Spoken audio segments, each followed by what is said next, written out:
ਜਿਹੜਾ ਬੰਦਾ ਹੈ ठीक है ਅੱਛਾ ਇਹ ਹੁਣ ਜਿਹੜਾ ਬੰਦਾ ਹੈ ਜਿਹਦੇ ਹੱਥ ਡੰਡਾ ਇਹ ਹੁਣ ਜਿਹੜਾ ਬੰਦਾ ਹੈ ਜਿਹਦੇ ਹੱਥ ਡੰਡਾ ਹੈ ਜਿਹਦੇ ਹੱਥ ਡੰਡਾ ਹੈ ਹੁਣ ਇਹ ਬੰਦਾ ਕੁਝ ਨਵੇਂ ਜਿਹੇ ਵਸੇਬ ਦਾ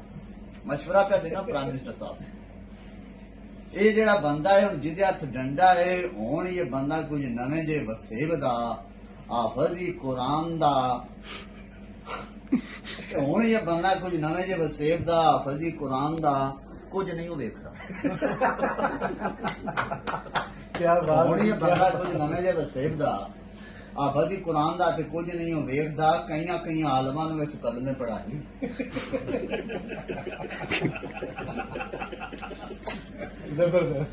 ਕਈ ਆਲਮਾਂ ਨੂੰ